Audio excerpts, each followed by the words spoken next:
La paix du Christ, je suis Père Dreyfus, bienvenue sur la chaîne Ta parole est la lumière de mes pas. Ce dimanche, l'Église célèbre le cinquième dimanche de Carême B. Les textes qui nous sont proposés pour notre méditation sont les suivants. La première lecture est tirée du livre du prophète Jérémie au chapitre 31, les versets 31 jusqu'au verset 34. La deuxième lecture est tirée de la lettre aux Hébreux au chapitre 5, les versets 7 jusqu'au verset 9. L'évangile est tiré de Saint Jean au chapitre 12, les versets 20 jusqu'au verset 33. Comme annoncé, nous célébrons le cinquième dimanche de Carême B. Les textes bibliques de ce dimanche nous montrent la préoccupation de Dieu pour montrer aux hommes le chemin du salut. La parole de Dieu de ce dimanche nous garantit que le salut passe par une vie vécue à l'écoute attentive des projets de Dieu et dans le don de choix pour les autres. Dans la première lecture, le prophète Jérémie nous présente le perpétuel souci de Dieu pour le plein épanouissement de l'homme.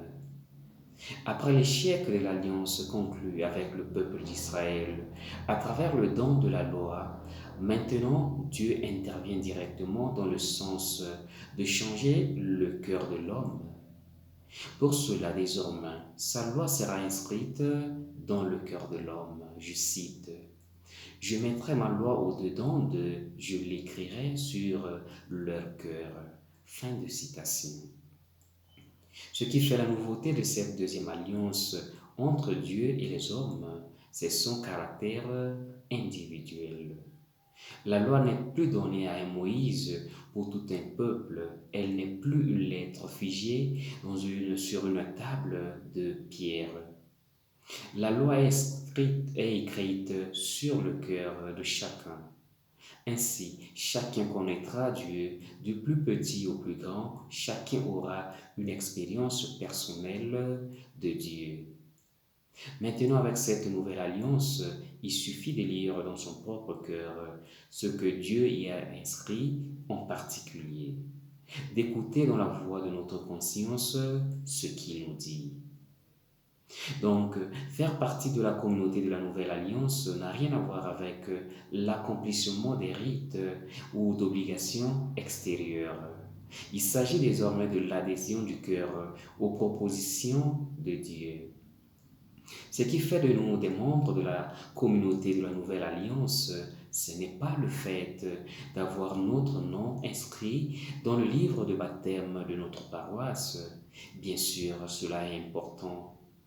Mais il s'agit d'être à l'écoute des projets de Dieu, d'intérioriser ses propositions, de mener notre vie selon ses valeurs, de témoigner de la vie de Dieu dans les gestes simples de chaque jour, de vivre en communion avec Dieu.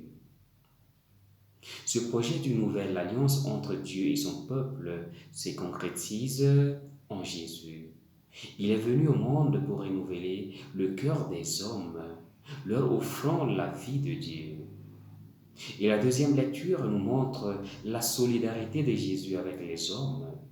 Il a assumé notre humanité, il a partagé nos peines, nos peurs et nos insécurités. C'est pourquoi il comprenait les hommes et leurs faiblesses sans les accuser ni les condamner.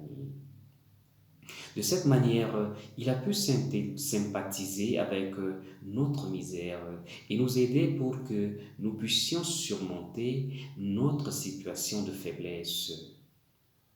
Jésus nous garantit sa solidarité dans tous les moments de notre existence. Nous ne sommes pas seuls face à notre fragilité et à notre faiblesse. Le Christ nous comprend. C'est pourquoi il marche à nos côtés, nous encourage lorsque nous ne pouvons pas marcher. Il nous montre le chemin vers cette vie pleine et définitive que Dieu veut nous offrir. Pour atteindre cette vie pleine, l'Évangile nous invite à regarder Jésus, à apprendre de lui, à le suivre sur le chemin de l'amour, en accueillant la vie qu'il nous propose. Jésus doit être le modèle, la référence, l'exemple de quiconque veut accepter les défis de Dieu et vivre dans la communauté de la nouvelle alliance. Le chemin que Jésus nous indique est le chemin de l'amour radical, du don de la vie, du dévouement total à Dieu et à nos frères et sœurs. Ce chemin peut parfois sembler un chemin d'échec. Il peut être un chemin qui nous place hors des valeurs promues par notre monde. Cela peut paraître comme un chemin des perdants et des faibles, réservé à ceux qui n'ont pas le courage de s'imposer, de conquérir le monde. Cependant, Jésus nous garantit que la vie pleine et définitive naît du don de soi-même, du service simple et humble rendu aux frères, spécialement aux plus pauvres et aux petits, de la disponibilité pour que nous renoncions à nous-mêmes et pour que nous sortons pour répondre aux besoins des autres. La capacité de faire preuve de la solidarité avec ceux qui souffrent, le courage avec lequel nous affrontons tout ce qui engendre la souffrance et la mort. Pour cela, Jésus nous invite à renoncer à la vie de l'autosuffisance et du repli sur soi-même. Car celui qui vit exclusivement pour lui-même, qui ne se soucie plus de défendre, qui ne se soucie que de défendre ses intérêts et ses perspectives, qui est excessivement attaché à un épanouissement personnel, mène une existence improductive, qui ne vaut pas la peine d'être vécue. Il perd l'opportunité de se réaliser pleinement, de vivre la vraie vie et d'obtenir le salut offert par Dieu.